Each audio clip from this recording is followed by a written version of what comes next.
I want everyone to know that their story is valid. It's wonderful to have the big celebrities like the Tara Lipinskis and people like that, but I care more about the diversity and like the inclusiveness and just, getting as many stories out there as possible.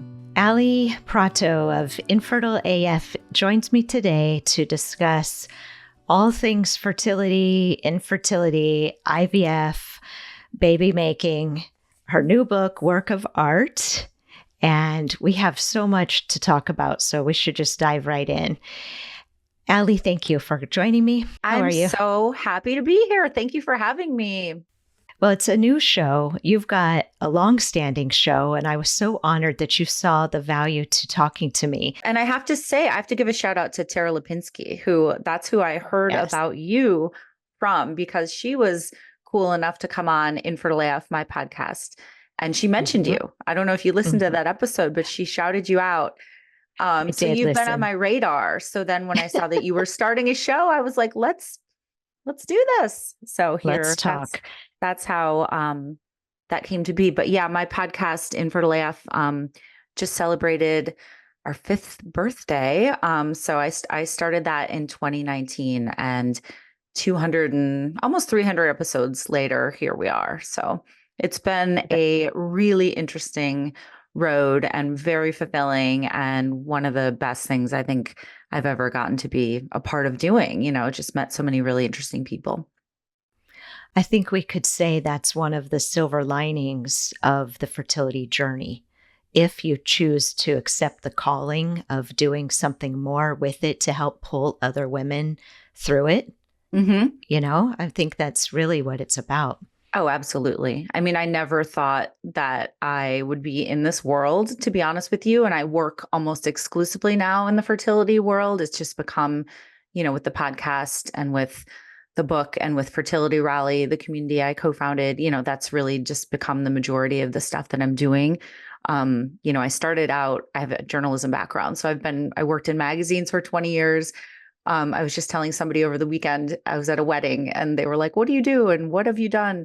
What's your career path? And I was like, well, my first job was at Playboy magazine. And now 20 some, years later, I'm working in the fertility world, which is such a weird 180, I guess. But when you think about it, I've always been a storyteller and I've always loved to write about people and people's stories. So it does kind of make sense. It's just funny that I've been kind of all over the place.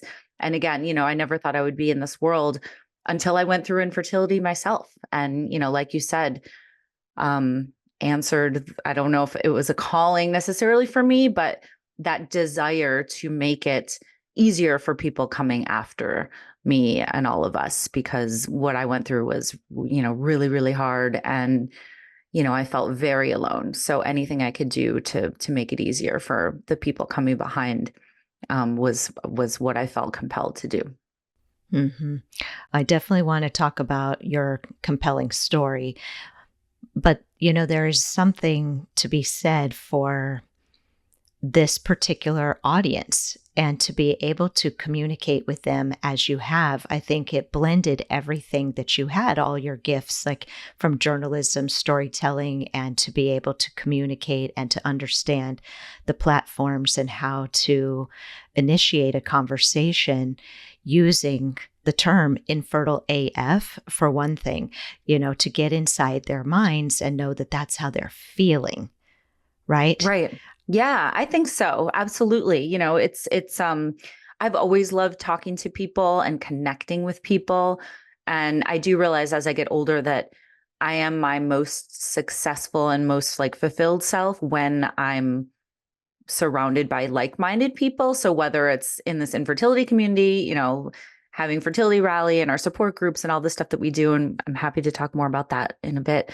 But also just in life, exercise. I love group fitness classes, and I find that I perform better when I'm surrounded by people that are helping me and pushing me and supporting me. So anything I can do where there's, people coming together to, try to lift each other up means so much to me, especially, as I get older. Like I said, it's like you start to look at your work. I don't know if you feel this way too, but what am I doing that's making a difference? I worked in magazines, like I said, for many, many years, and it was so fun.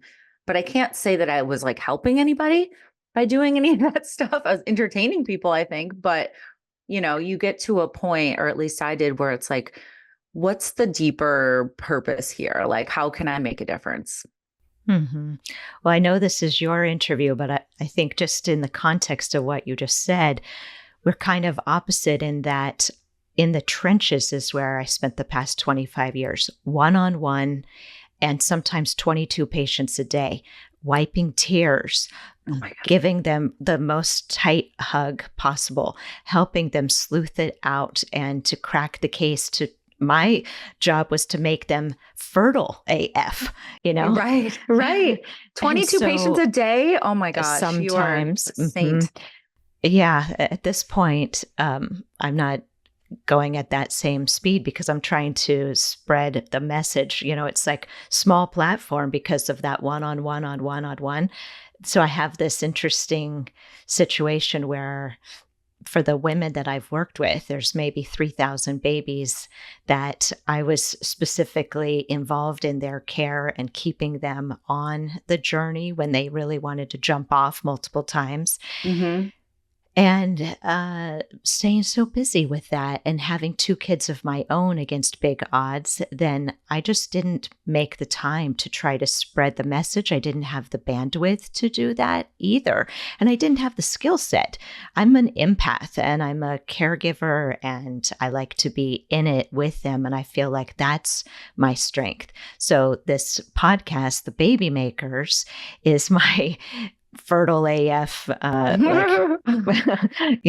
like message attempt at bringing um, this story of the community here in Los Angeles that's been driving all of these ladies along their pathway, but they have been so isolated as individuals not wanting to talk about it. So even in the fact that I've changed my business from Well Women to Well People and expanded the office where now sometimes they'll pass each other in the hallways. Before I had this very small office and I made it so that nobody ever ran into one another and we kept it very private for them. I also work with celebrities and that's a whole other conversation that now you and I are seeing it become more talked about than ever before. But I think we need to help the people who are going through it to understand that there is an end of the journey for them. That's the beginning of the next life chapter journey so that we can kind of help normalize it for them, whatever that next chapter ends up to be. Right? Absolutely. Yeah, that's my whole mission is, normalizing the conversation, getting being very inclusive, telling all kinds of different stories.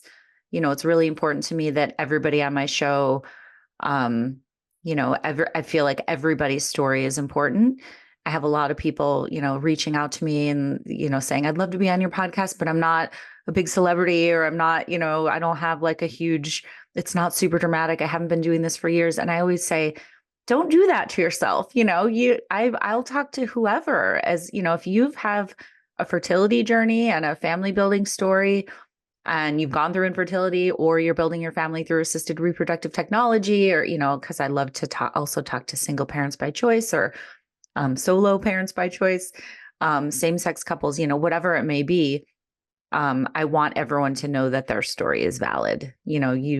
It's wonderful to have the big celebrities like the Tara Lipinskis and, people like that because they have such a big platform and it just, reaches that many more people. But I think it's also just as important to have a Fertility Rally member who, might not be big on social media. And that doesn't matter to me because there's somebody out there that can connect to their story, I'm sure. So, I care more about the diversity and like the inclusiveness and just, getting as many stories out there as possible.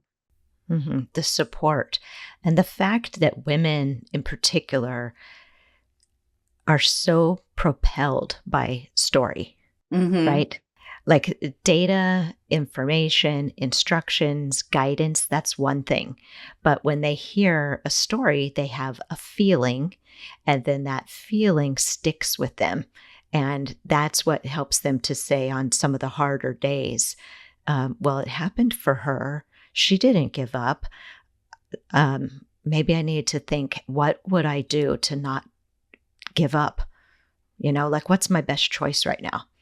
You know? Yeah, absolutely. I have to say that that term give up, I try not to say myself just because I feel like it puts a little bit of a like a negative spin on, the baby making path or family building path. Like I never want anyone to feel like they failed. Hmm. So, I've corrected myself over the last, handful of years and try to say like pivot or take a new path or whatever, because words matter, and I think that Hmm. I never want anyone to feel like they failed or like they didn't do enough. It's hard enough going through all this stuff, as you know, and, you've been in the trenches, like you said, so you know it probably better than so many people. And you've seen all the different crossroads and when people are just feeling really defeated. And, I think it's just important to give people the space to like, if you want to try a different path or if you want to walk away from treatment, the happy ending doesn't necessarily always end with a baby. And, those are the stories that I think are important to share too. 100%.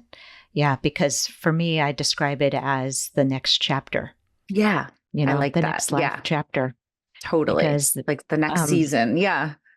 especially as this is such a cyclical field of medicine, right? It's not like you get a cancer diagnosis and you have it removed from your body and then you live or die. Like with fertility treatment, it's month after month, cycle after cycle.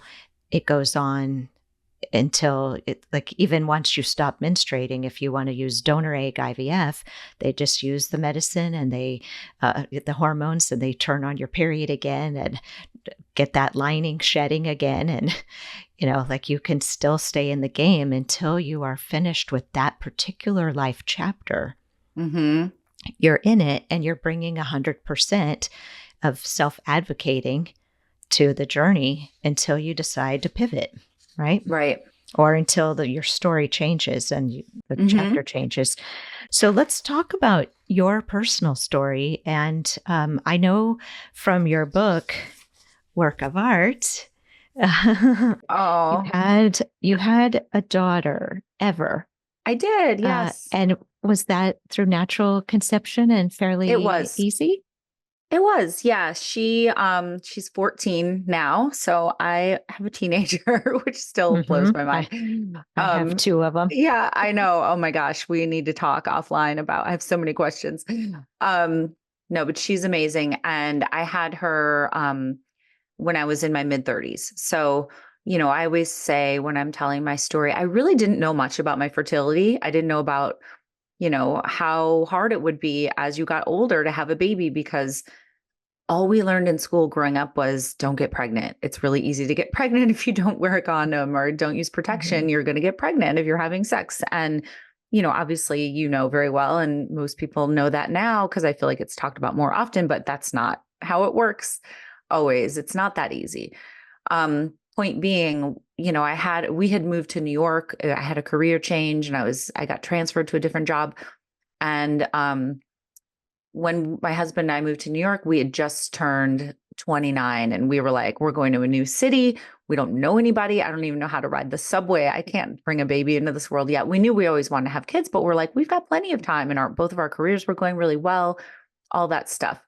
So we waited, I just figured I was looking at, Hollywood and seeing people having babies later in life. And again, this is a while ago. So people weren't as open about what might have been happening behind the scenes, whether it be IVF or surrogacy or donor eggs or sperm or whatever, the case may be. So we did have my daughter. Um, I gave birth to her when I was 35. And then it wasn't for a couple more years that we waited, that we started to try to have baby number two. We had wanted a second kid. I loved being a mom. I actually surprised myself at how much I loved being a mom. I mean, I was just absolutely smitten with my daughter, as I talk about in the book. Mhm. Mhm. And, that's the interesting thing about secondary infertility, too, which I'm happy to delve into more is like, some people don't understand, like, why can't you just be happy with one or be happy with what you have? Why are you putting yourself through this? And with me, I always try to explain it wasn't that I wasn't happy with what I had. It was that I was so happy with what I had that I wanted Mm-hmm. more. I Mm-hmm. wanted to Many be a women mom have all said over that. again. Mm-hmm. And, it's hard to explain, I feel like, if you're not in it, or if you haven't really gone through it. So, yeah, so I ran into problems, having our second kid. I was finding myself getting pregnant fairly easily, but I had 4 miscarriages between my daughter and then when we started to do IVF, where I eventually did have my son. And when I finally saw a specialist, he said, this is age related. As you get older, the egg quality diminishes and you've got a very good quantity of eggs. But, what's happening is these low quality eggs that aren't going to make healthy embryos and healthy babies.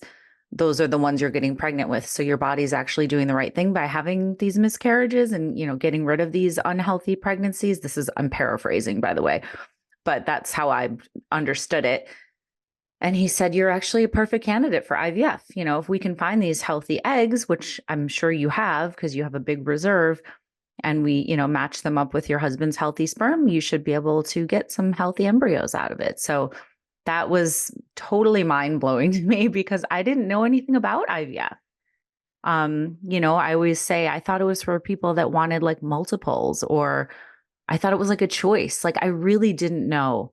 That's how clueless I was. So I think that was part of the reason that eventually I went on to do all the stuff that I'm doing, is because I think people need to know all this stuff. Knowledge is power. And had I known now, then what I know now, life would have taken a totally different turn. We wouldn't have waited so long, et cetera, et cetera. I mean, I'm Yeah. obviously happy with the way it all turned out because we do have our son through IVF and he's amazing. But, had I known, I wouldn't have waited. Mm-hmm. If there was more awareness on the situation, I think that's where I lucked out. As at age 31, I was told I would never be a candidate for in vitro because my FSH was too high and my egg supply was too low. And they worried that if they gave me the medications, it would push my ovaries so hard that I'd go into menopause and that would Oh, be wow. it. That was what they knew in 2001. And so, when you're told that you cannot do something and you're a persistent person like I am, then I just pushed into, okay, what can I do? But I realized there wasn't a whole lot of awareness of fertility and how to improve it, for sure. Especially with all that messaging of don't get pregnant. Whatever you Absolutely. do, don't get pregnant. That Yeah. messaging, I think, really has affected us as a race. Yeah, absolutely. It comes up in pretty much every show because I always do like to ask my guests, like, what did you know about sex education? And most people say, not much. We Mhm. learned how to put a condom on a banana, and that was kind of it. Like, Mhm. And the most common thing that I hear is, I wish that the information that I teach in the SEED program about how to flow through the 4 phases of the cycle, that we were taught that. How come we're not taught that in the health class? mhm. But, the conversation is always shifting. Right. I mean, I So, think that, thankfully now that, people are out there talking about it more, the generations to come after us will have more information. And I mean, I see it already with, the young women in their 20s and 30s and freezing their eggs mhm, and, et mhm. cetera. Well, 500%, I agree with you. As your kids, and we're kind of jumping ahead, but they know about IVF, Mhm. and my kids know about eating seeds and doing acupuncture, taking herbs, working with a team, personal discovery work, and personal preparation for parenthood. Yeah. How old are So your kids? my daughter is 16 and a half, and my son is turning 16 in June. Oh, wow. I mean, Okay. I'm sorry, he's turning 14 in June. Okay. Gotcha. Yeah, same as ever. Yeah. 14. Yeah. Yeah. Yep. So back to your story. I'm just curious, those 4 losses that you had, we don't know that they were related to age, or did you do some testing and make sure that there wasn't an immune problem or a No, thyroid we problem? don't know for sure. Um, I didn't do any testing on them. But that was, my doctor's best guess based on what he saw when he did the workup. So those Mhm, losses happened before I was under his care. Um, mhm.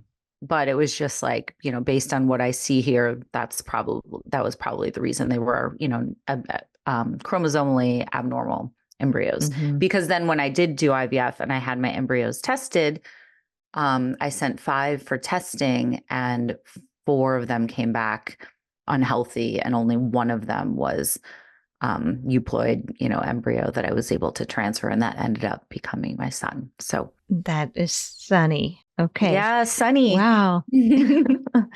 And so you had that experience to know what your audience is doing, the injections, mixing the hormones to do the injections, Yeah. the retrieval, the appointments. And so when you're connecting with your audience, how do you help normalize that process, especially for the listeners that are thinking about doing IVF? They may be so terrified of needles, right? Right. Yes. Let's talk about that. It's so true. It still blows my mind that I remember getting this big box of medication, and like, I'd gone through some minimal training of how to do the injections, but it was like, you don't really remember in the moment. And I remember saying to my husband, so I have to mix this with this and do this at a certain time. Like the stakes seem so high, and there really didn't seem like much margin for error. Like I was like, what if we screw this up? This is $4,000 worth of drugs that they're like trusting me and everybody else who goes through this to do on our own. Like, this is crazy.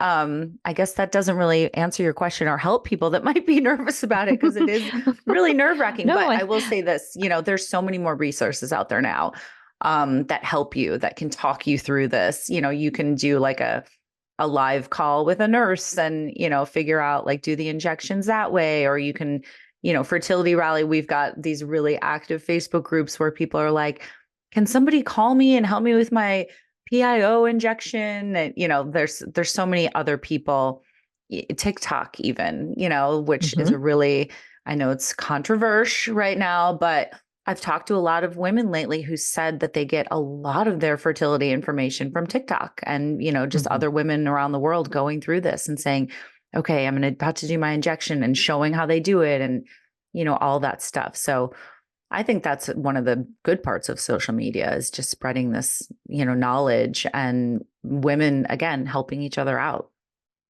Exactly. Yep. They also have here in LA, I don't know in New Jersey, but we have nurses that will make out calls to your house and do the injections for you.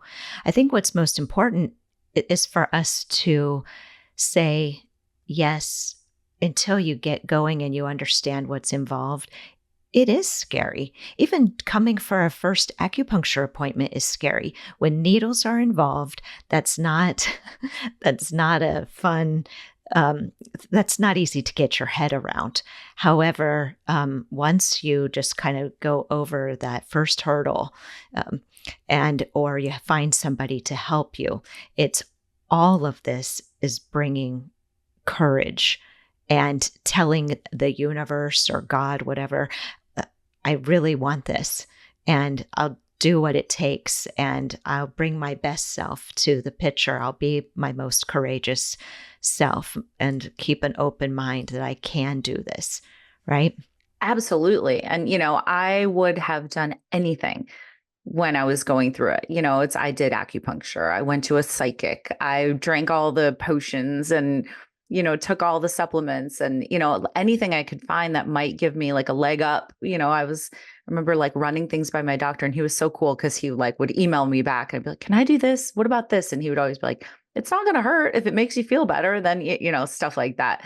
But yeah, it's so not an exact science too. And everybody's obviously very different, their bodies and what they're going through. So there's no like one size fits all fertility treatment. So, I was kind of like, I'll do it all. If someone told me, I have to wake up at 2:53 a.m. and stand on one leg and eat like 700 grapes or whatever, like I would have done that. Like, I'm like, because I was so desperate to have the second kid, and so much of it is out of your control.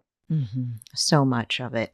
And that's what makes this, we could say, that makes the women who go through this and the couples spiritual AF, right? You're I mean, there's right. like, okay, Totally. I've got to dig deep to find the faith to um, believe when it hasn't been working. Nothing else that I've been doing has been helping. Oh yeah. I mean, I would have And made a deal with, I do believe in like the universe and all that, like spiritual stuff too. Um, and anything, any sort of sign I would get. I talk about in my story that Here Comes the Sun was a big song for me while I was going through, my infertility journey. I would hear that everywhere. And it was always Mhm. like, give me some hope, and I would be like, please, I'd get into the elevator going to the doctor's office and it would be on. Or like, I remember after I had my transfer, which was my one and only IVF transfer that, thankfully did work, but we were in Florida visiting my in-laws and I went up to get a juice at like the juice bar and that song came on and I was like, yes, it's going to Uh-huh. work, So any sort of sign like that, like I was like so desperate for. Exactly. And so it's not lost on me that Here Comes the Sun I know. filled your heart. And then that made Sunny. It's so His name funny. is And I know Sunny. this might not sound real, but like it wasn't even Here You Comes the didn't make that Sun connection. because I wanted to name him, we wanted to name him Sunny. Like it literally Right. just kind of worked out that way. It was just a name that my husband loved. And then we were like, oh my God, that like makes even more sense, so that was Exactly. kind of cool. Very cool. And the resonance, and for him to potentially be like plugging that song at a time when you needed, like, I feel like Kira and Jack, they were little puppet masters and they Yes. maneuvered me and their dad. We are co parents, not an ideal situation, but they moved us to be willing to try to make them. And Yeah. because that's such an unenviable situation, I was also looking for signs and wondering if this was really something I could trust. This little voice that would say, "I'm Kira Connors and I'm coming to you." So she, instead of that song, she was always plugging his last name, so that Did when you I got hear the that voice? yes, oh yes, Really? I hmm just got the chills. That's so yeah. cool. It was so loud and so specific that she even had told me, "I'm coming November 12th at 8:28 a.m.," which is What? exactly when she was born. Get out Mhm. of here. I swear. Oh my God. That's so cool. So I love crazy, that. right? This is Yes. one example of what happens when you kind of, there's isolating due to depression, but then there's isolating where you just get really centered and focused and quiet in your mind. And when you can achieve that, and that's my Olympic level skill set, right? Like just being mentally quiet and hearing things. But just the little nudge or hearing the song or ascribing meaning to a sign, that will help on those days. I love that. Yeah, that's really, really cool. And, I mentioned I went to a psychic and she did say, I see a son in your future. And she kept seeing it. Like she would like throughout the reading. And I was like furiously taking notes. And again, that just gave me that hope or, at least I guess it's like the confirmation in your own mind that you're like on the right path or you're doing the right thing. And of course that can change any given moment, right? But it was comforting. The lift that you need. Yeah. Um, well, especially given how, as you cleverly have yourself illustrated with a T-shirt, worst club, best members, right? Yes, that's our fertility rally group There you are at the tagline. at the park. That's right. That's right. Yeah. There's a lot of little Yeah. Easter eggs in the book. So I don't know if we said it's a children's book. It's called Work of Art. An IVF kiddo learns about assisted reproductive technology. And it's basically the story of how my son, found out the way that he came into this world. And, we talk about secondary infertility a little bit. I talk about losses, but, again, it's a children's book. So I tried to make it very palatable for kids. And I think of it as a jumping off point for families, whether you've created your family in this way and you want to read it to your kids, or not. I love the notion that, the book is all over the place now, and it's in a lot of libraries. And my son's grammar school librarian text or emailed me and said, just want to let you know the book keeps getting checked out by like lots of different kids. And I was like, that's so awesome. Because I love the thought that some kid who wasn't born through IVF might take it home because he likes the way the cover looks, or, it's about basketball, or they don't know what it's about, but, and they read it with their family and they learn something new about another way that families can be created, So I think that's really back to the normalizing the conversation. I think that's the point is, no matter Mhm. how families are, families are created in so many different ways these days in particular, that I think it's important to let, everybody know, no matter how they got here, it matters. And, their story matters. I'm thinking of some of the women that I've worked with who needed to use donor egg IVF.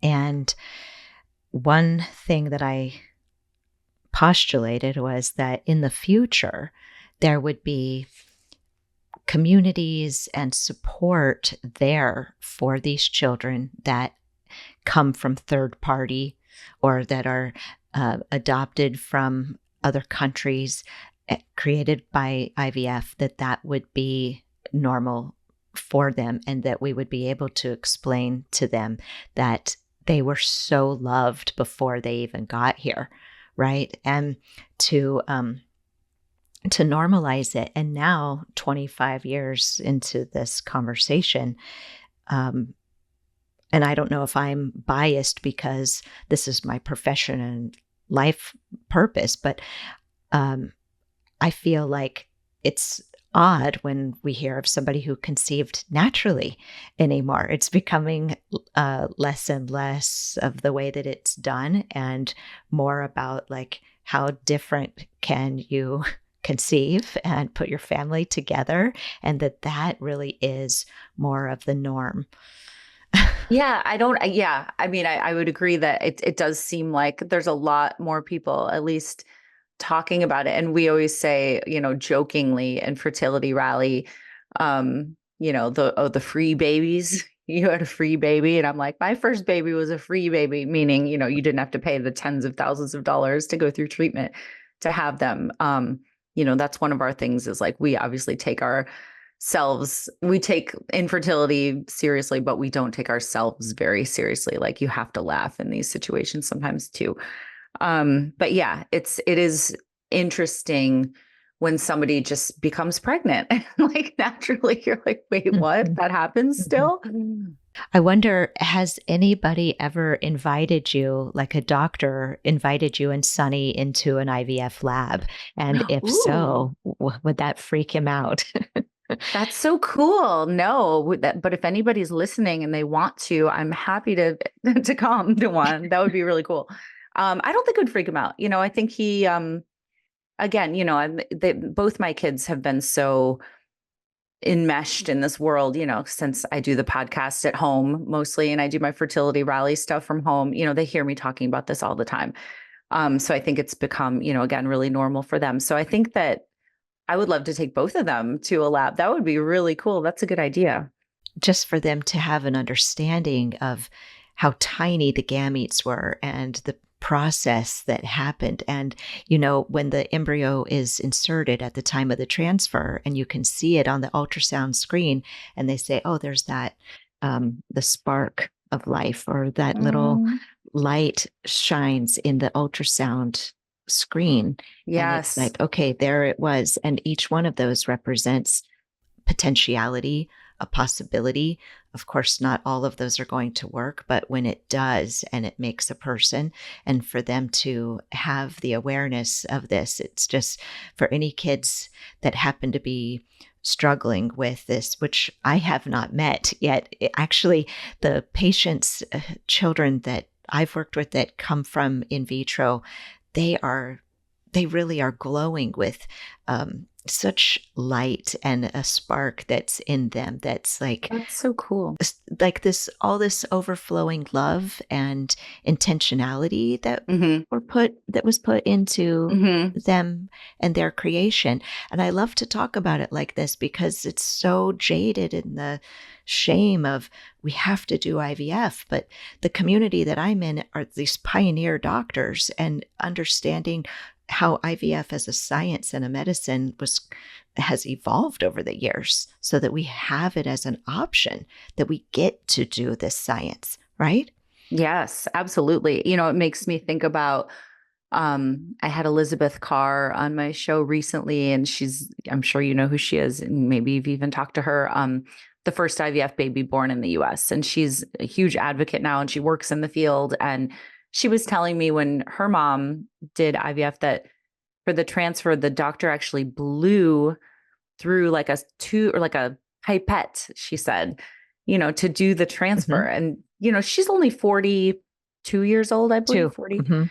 So just to think how far medicine has come, in the past 4 decades, and like it's kind of cool to think what's going to come next, 4 decades from now, what will people be doing? Yeah. So I've been interviewing doctors that are involved in like AI technology for in vitro, and what they're saying is probably in the future includes things like self-wanding to count your follicles. And then it's loaded into a portal that the doctor can see from a distance how many follicles you have and when to start your medications. And then there's all of the hype science fiction around like artificial wombs. But some of the Wait, things that artificial wombs? Tell me more. yeah, I can't yet. I think that's just something potentially in the future. It's very sci-fi right now, but Wow. that's what like like you said, 42 years from now, Yeah. right? But in these interviews I've been having with these pioneers, it's like they would let the women ovulate and then have to wash the uterine lining and then take that fluid, look under a microscope to find the eggs, and then try to fertilize them. There's just so much that we don't even know about that's gone into making it what it is now, where it kind of consistently can predict and we can put statistics on it and all of that. It's mind blowing. It is mind blowing. It's very, very cool. And, I do have so much respect for the medical community that's, in this field. And I know that everybody is working so hard to, try to come up with the next thing to make it even easier. I love the idea of self-wanding. And we always talk about in our rally groups, especially once you're pregnant after infertility and that anxiety that goes along with that, wanting to go in for an ultrasound every day to make sure that, and Mm-hmm. of course, people have Dopplers now where you can like listen to the heartbeat at home on your own device. But to think that like maybe even in the future, you'd be able to do your own kind of ultrasounds or, like look at the baby at home with, I feel like didn't Tom Cruise have that apparently like back in the day? I don't know. I don't know. But yeah, that's a really interesting notion. It'll be cool to see what comes down the pipeline. Mm-hmm. Because I mean, imagine how fertility IVF started. It was through tubal problems and sexually transmitted infections that were making women septic. And now we can know the gender. We can screen out things that are going to be harmful for the child. And yeah, it's a lot. It is absolutely. We're very advanced as a species, right? Yeah. And I do, I thank my lucky stars every day that this technology that we even have now exists. There's obviously so many children that have been brought into the world, including my son, that, wouldn't be here without it. So Mm-hmm. cheers to that. Mm-hmm. Exactly. As a group, right? The worst club, the best members. Yeah. A lot of those women will use an alias on their social media accounts, or they will view and scour and not like, and there's a lot of shame. Um, let's talk about that for just a little bit, because I think if it was possible to move shame out of the way, I think that these women could move faster forward along their path. I think that shame or a negative mindset or a sense of scarcity and hopelessness, we don't want that to define them at all. What's going through your mind as I'm saying these things?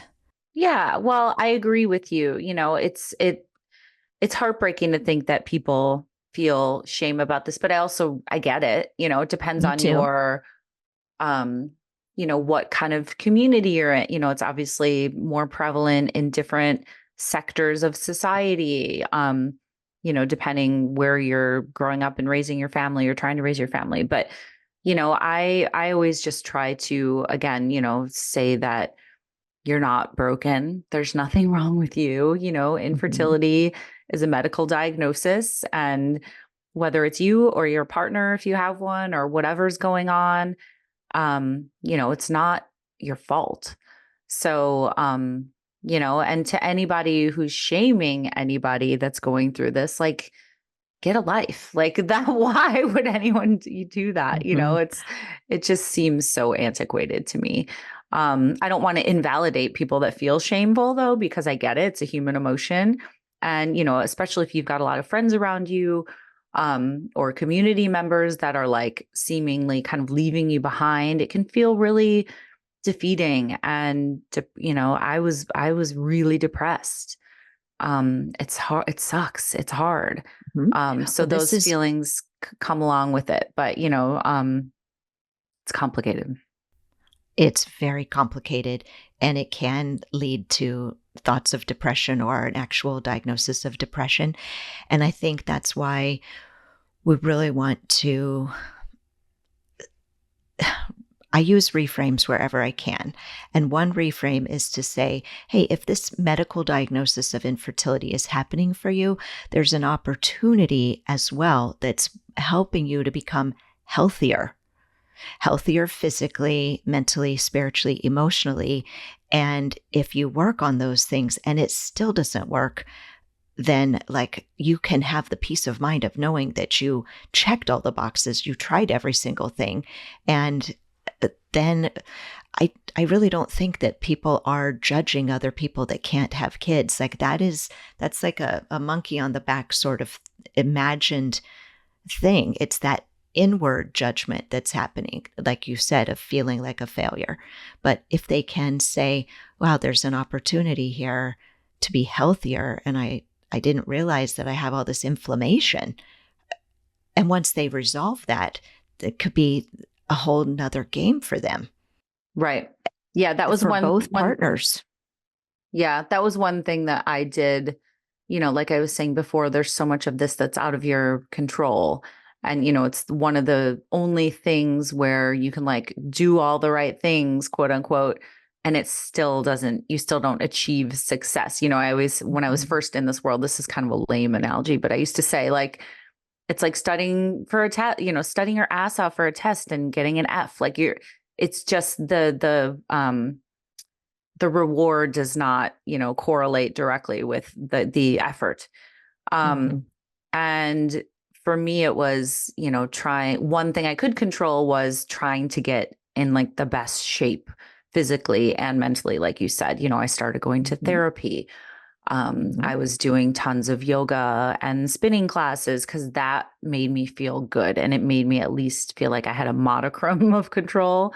Mhm. Mhm. So I remember thinking, if I can't control, what else is going on reproductive wise, I can at least, like you said, try to get as healthy and feel as good as possible. Mhm. I think that's the key. For me, it was acupuncture, herbs, belly dancing, therapy, Mhm. hypnosis, talking to Mhm. friends here in the community. Mhm. And and that led me to this point of overflowing. Like in Chinese medicine, we say that when the woman's qi and blood are overflowing and the sperm meets egg, is when conception occurs. So these lifestyle things that we're talking about, that got us both to a state of overflow and conception occurred. It was like, I got to this place of feeling like maybe I'm not meant to have kids and all I'm supposed to do is be of service and help other people. But that's very fulfilling. And I can let that be enough. Mm-hmm. And having that thought, then things just lined up and made it shift for me. Yeah. When I was going to my therapist, one of the things we really worked on was she was trying to get me in the headspace of, if you are a family of 3, it's going to be okay. And it took me a while to get there because, like I said, I just, was desperate for this. I felt like somebody was missing. I just didn't feel complete, like our family was complete. But we did get to that point eventually where she's like, you're going to be okay. It's going to be okay. It's not the life that you imagined for yourself, but you will be okay. And like, I feel like I did get to that point finally. And it was like right before I did the transfer. So I don't know, if that really directly correlated with it or that, and it's all tied together, I would imagine. Right. So it certainly didn't hurt that was my headspace going into it, I think. Yeah. And I don't know if you know about my book, Stick It To Me, Baby, but the final chapter, and there are 34 chapters in that book, the final one talks about this thing called the readiness factor. And you cannot fake being ready. Like, you're either ready and at peace with the situation or you're not. Like, for example, there was a woman who I saw 10, 12 days ago who was doing her embryo transfer, and she had done all the preparations. And she texted me recently saying the home test showed a chemical pregnancy and then it disappeared. And today was her blood test, and turned out that she's actually pregnant. But when I saw her on that embryo transfer day, it seemed like she's as ready as can be. And what that means is, like, I can tell they've done everything that they thought that they needed to do. So when I do acupuncture at the time of a transfer, I'm asking them, is there anything nagging in your mind that you think you needed to do that we need to discuss right now as you're minutes away from having the embryo put in? And they almost always say, no, I feel like I did it all. And that's their overflowing moment. Oh, I love that. That's cool. It's very helpful if we can get them to that awareness of what's overflowing for them, where they are at peace and okay enough. All those little check marks are like, making point. Can I ask you a question? Why, when I used to go to acupuncture, when I was going through infertility, they would always, and I think they do this every time, and I could be wrong, but they're like, let me see your tongue. What are you guys looking at? And it was just for like a split second. Can you explain that? Yes, I'd love to. The color tells us something about the state of the blood. If there's not very much blood, or if there's not very much blood, or like the blood that's in the lining might not have a lot of perfusion activity, then the tongue will look either pale or even dusky. If dusky is like a lavender shade, and that's like the blood and the energy isn't flowing smoothly, and that's a sign of stress or maybe some pain. And then another aspect of the tongue would be if there's a coating or no coating and peeled marks. So the coating, depending on how thick and turbid and greasy it is, suggests that there's an issue in the microbiome, potentially like yeast, candida, some kind of thing like that needs to be cleaned up, detoxed maybe a little bit. And then the other is that peeled coating, where it's like there's heat and inflammation in the system. So what we're looking for is a tongue that's like pink, not too flabby, has some energy, not too coated, but just a thin little coat. And that is one of our 2 lab tests. So the tongue and the pulse. And we feel both hands, 3 finger positions, and the pulses will tell us the state of the body's organ systems, particularly reproductive essence and hormones. So yeah, it's a really cool way So of. that immediately that will inform how you're going to proceed with the acupuncture session by like Mhm. those markers. That's okay. Uh-huh. I use those, like, I have a general sense of my crowd, and I do a lot of just talking. I don't do so much tongue and pulse analysis unless I'm really perplexed on a case, or I want to make an herbal formula for them that's specific to them to try to build their blood up or move them through something or help their emotions, help them sleep, bring down inflammation. Cool. Thank you for that. Yeah, it's a lot of information, but these are the nuances that go into these cases to Yeah. optimize them. Because in truth, we're working with some of the healthiest women. That's what makes this such a kick in the teeth. We don't have diseases, like we have the readiness. We've got our lives together um, for the most part. Like we're ready to have a family, and we're otherwise healthy. Hmm. So, what the heck, right? Is going on that it just doesn't seem to make any sense. And then we've got people that are using marijuana and alcohol and doing everything wrong and conceiving effortlessly. Oh my So, God. I Yeah. mean, We talk about that in Rally. We're like, even crackheads are getting pregnant. even, It's not yes, fair. right. So, when those kinds of cases happen, we have to look at, well, is she more free flowing with her personality, or like, we don't know. But I will say, because I get asked that question a lot, why is it that it happened for her? Uh, and there was a case that I knew somebody who was bipolar, Mm. and she jumped out of a window. And then at a rave party, she got pregnant, and she decided to keep the baby. Well, that baby changed her life and gave her a reason to live and to stop doing drugs and doing all the things. So, if there's an opportunity in it for us to become healthier or more spiritual or whatever, that's one explanation for why it works for the people where, like, you would think it shouldn't, Mm. right? Hmm. So it's just so fascinating talking to you, because you're really um, in this conversation. Let's talk about the Fertility Rally so that the listeners know what you do and what you offer in there. Yeah, thank you for bringing it up. So we are, I co-founded this group with this woman named Blair Nelson, who's also in the infertility community. She's actually currently pregnant with her second IVF baby. So Fantastic. she's in it, she's in it right now. She and I met through my podcast, and we decided, it was actually during COVID, and we decided that we were going to do these Zoom meetups with people that we'd met in the Instagram community that we'd become friends with, or people that were on my show, or, just women that we'd met along the way. And we started doing these kind of hangouts where people would just talk about what was going on and what, their treatment was, or what they were wanted to vent about. And then they got really popular, and we were like, clearly there's a need for this. So we decided to turn it into an actual membership. So we started Fertility Rally in 2020 in June. And, we've got hundreds of current members. We've had thousands actually over the past 4 years come and go, because, not everybody wants to stay in the group. And we get it, because if you're done building your family and you want to move on, like, that's great. But, we've been able to connect with, thousands of people, and it's been really, really rewarding. We do Zoom support groups still every single week. Blair and I host one every single Wednesday night. We've never missed a Wednesday since we launched in 2020. But we have other hosts as well that we brought onto our team. So we do, 5 to 6 groups throughout the week at different times.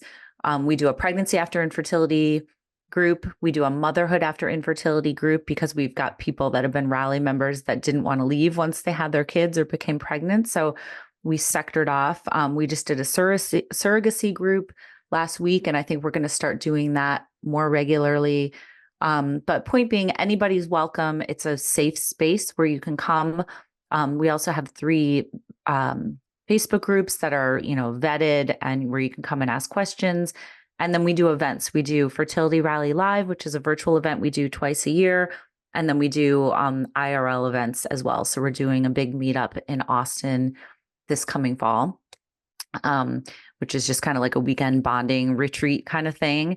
And, it's the tagline, like we said before, it's the worst club with the best members because nobody wants to be in it. But the people who are in it really do want to help each other out. And, people have become lifelong best friends and godparents to their eventual children, things like that. So it's just been a really, really cool community that we've built. And, anybody's welcome. If anybody has any questions or wants to check out a group or needs more info, they can reach out to me. And, I'm happy to have somebody jump into a group and see if it's their jam. And if it's not, no worries. But if it is and they want to join, great. That's the rally. Is there a fee to join to There be a is, member? yeah. Yeah. So we have a monthly fee and an annual fee. And, we're very conscious of the fact that this community oftentimes is pretty cash strapped, as I was when I was going through, infertility. I didn't have any insurance coverage. It was all out of pocket. We had to borrow money from my in-laws and my parents, et cetera. So it's a minimal fee. And, for what you get out of that, we feel like it's a very fair thing to offer. I would imagine. And, it's back to that conversation of there's an opportunity here. The opportunity to be connected to a like-minded, supportive community is priceless. You cannot put a price on it. These women in the club, in the worst club, they will hold you up when you want to fall apart. The women that I work with as my patients, they are the kindest, most nurturing women. And that's how, I can see the mom in them, and then I reflect it back to them.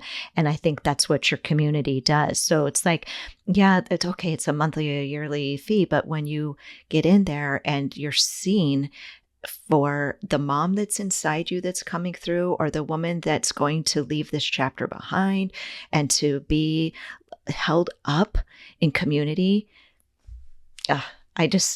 now I have the goosebumps of No, I knowing know. what you're And doing.